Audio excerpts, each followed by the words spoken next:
The guru of Squad 00. The assassin like no other. Yes, I'm the best at what I do. It's here to bring you a special review.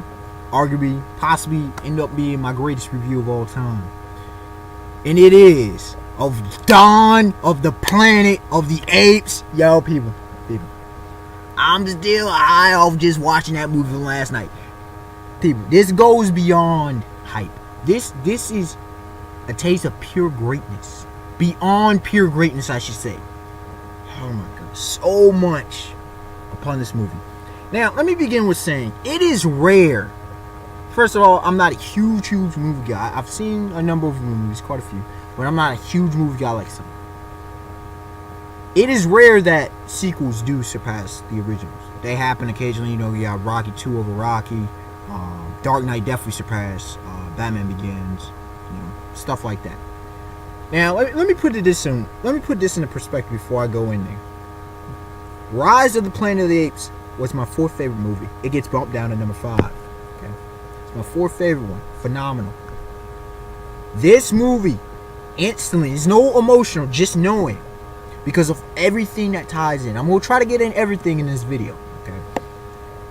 Instantly, my favorite movie of all time, hands down, bar none. This is one of the top 10 greatest films. One of the top 10 greatest movies of all time. Hands down, bar none. I'm not playing with y'all. The depth of this movie, the psychology, the sociology, the philosophy. A bit of history thrown in there. Not so much with our own, but just the world building.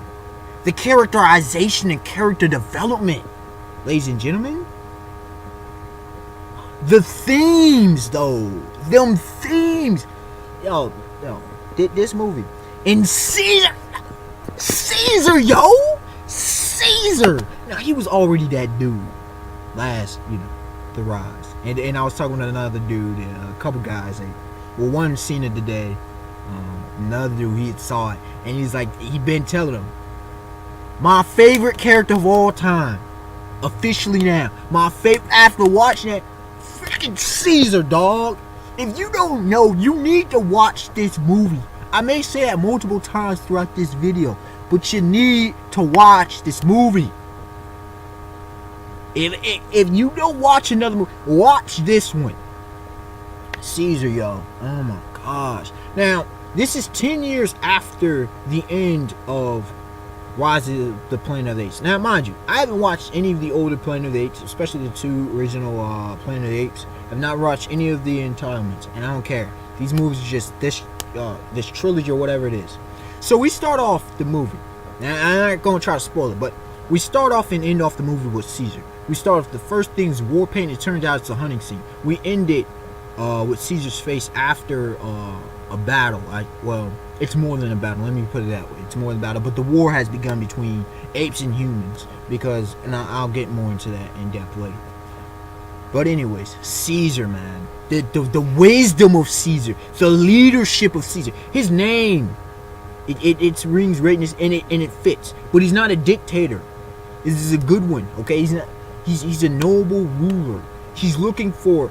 He established the principles of ape doesn't kill ape. And I thought of, and I'll get to something in a second, but I thought of Animal Farm for there, animals do not kill animals kind of thing.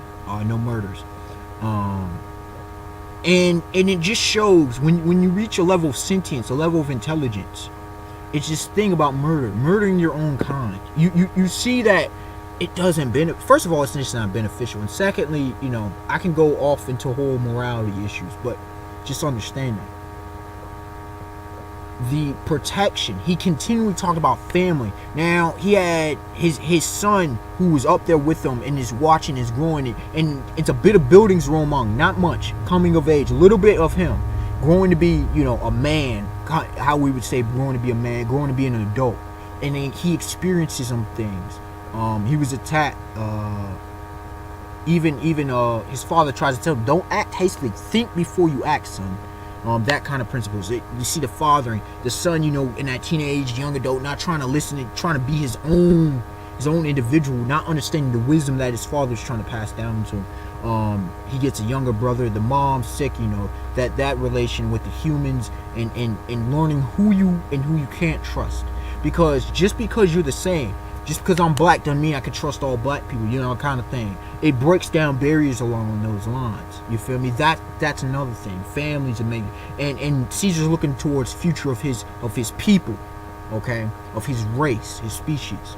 So that's another fact. And they're both looking in survival, post-apocalyptic situation. See, because what happened is, if you don't know the trailer, the premise, the simian flu is what it was called, the virus which humans themselves unleashed, and it came back and bite us in the ass. It came back and it hit us very hard, and it destroyed most of the population of humanity. And so you have these little groups left, okay, those who started becoming immune to it, that kind of thing. How genetic evolution happens there.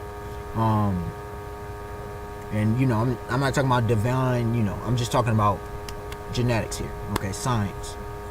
Anyways, so humans are the settlement that's near San Francisco right now, San Francisco, is running out of supplies, running out of fuel, and they're trying to get energy source from this hydro electrical dam.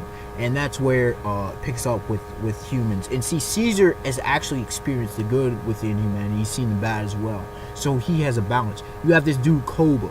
And Koba, megalomania, like, this is what happens when hate is not channeled. When hate isn't put towards productive endeavors. When hate is allowed to just, fester within, internalize it, and build, Koba just goes off. And he even attempts assassination, like, I don't want to spoil, but yeah, like, so much happens with Koba, and it teaches Caesar an important lesson that you just can't trust. You got to learn who can you trust, okay, that kind of concept.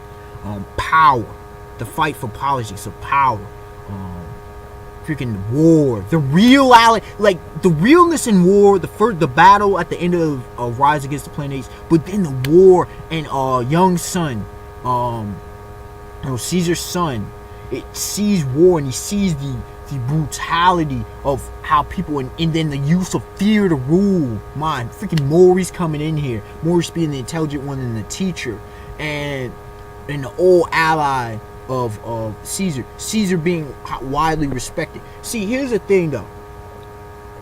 They didn't technically have a government, but Caesar was the leader because they trust and they trust his leadership. I love how they were actually riding horses.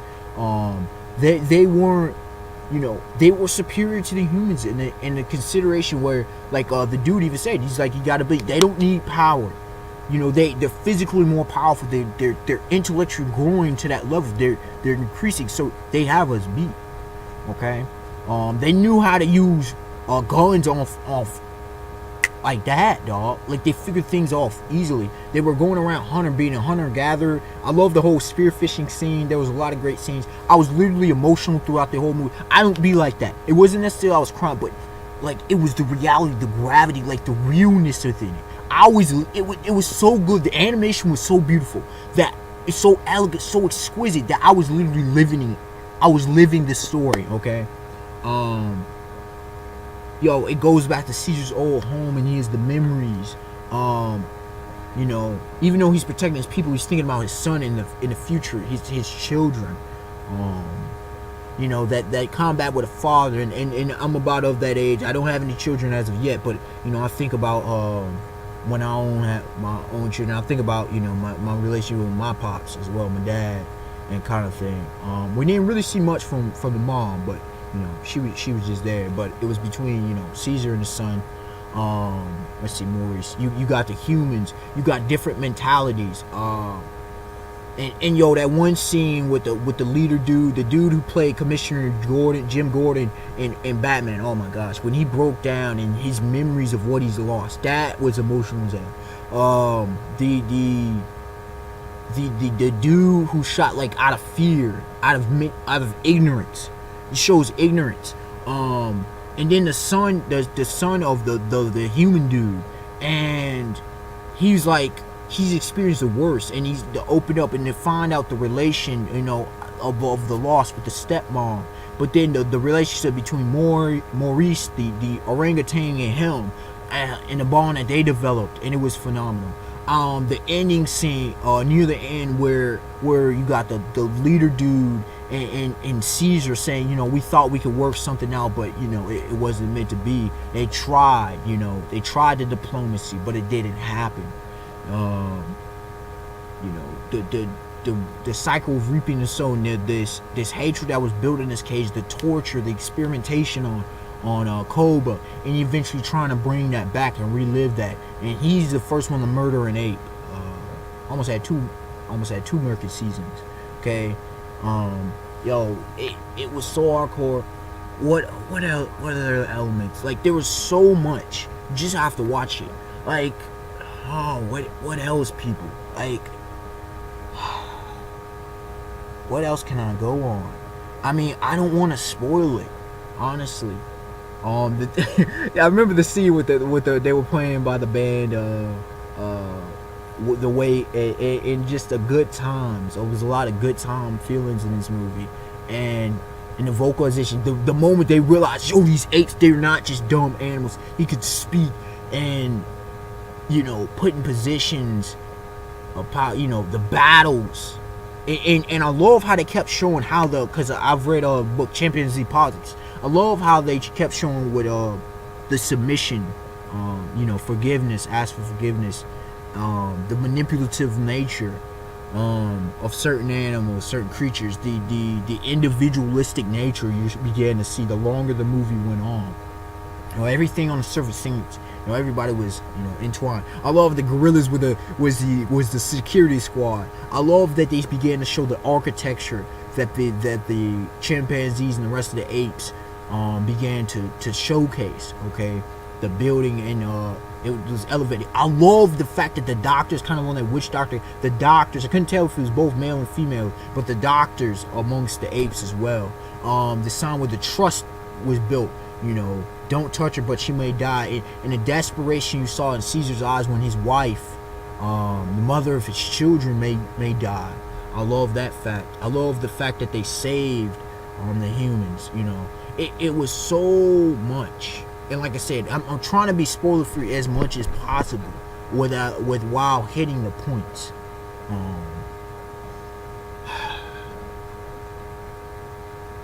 Like, it's something you have to witness for yourself. And I don't hype, I don't promote what isn't good, but it just, the entire movie, the structure of the movie, and the fact is, war's coming with humanity, more humans, I understand the countermeasures, but it's like the consequences of each of your actions. That's one of the main, one of the driving points of this movie.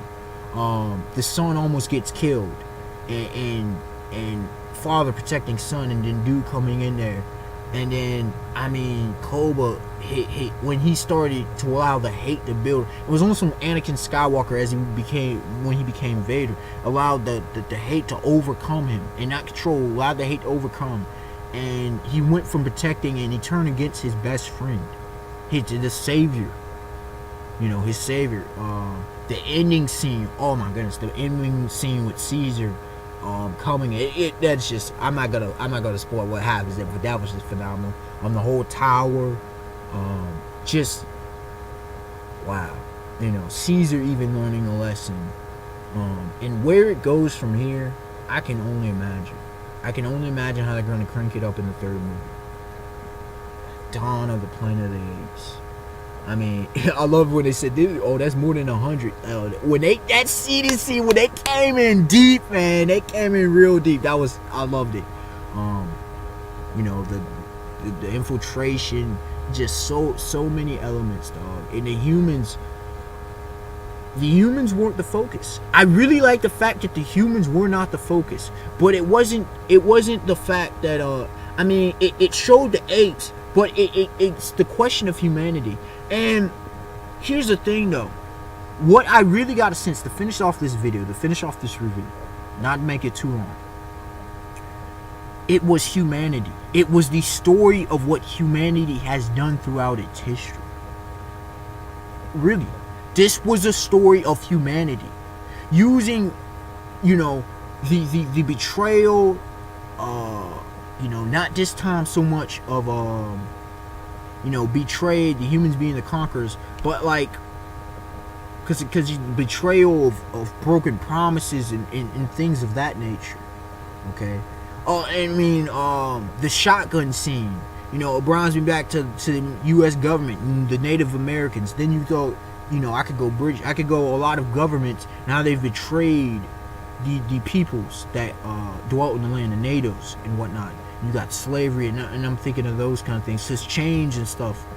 Political prisoners, because you were too loyal to Caesar, kind of thing. So much along those elements. There's so many elements. So much grown elements, okay? Adults are going to truly appreciate this story. I mean, kids can watch it. It's not like it's violent over. They can watch this movie, but it's an intellectual movie. Even more so than Inception. I would say it's more so than Inception. And it's bumped Breakfast Club down for me. I have reasons for loving Breakfast Club. I did my top 5 favorite movies and explained reasons as to why. But this movie, man, it was on a different league. It was on another level than the original, the prequel. Okay, well, not the prequel, the predecessor, I should say. Rise of the Planet of the Apes. This movie, though, just watch it. Just watch greatness before your eyes, man. Unexpected one to like, comment, subscribe. Tell me your thoughts on this movie, and till next time, y'all. Have a beautiful day, beautiful night. Please watch it. Watch the first one too, but definitely watch this movie. If you, it just doesn't get really any better than this, though. It really does. All right, y'all. Peace.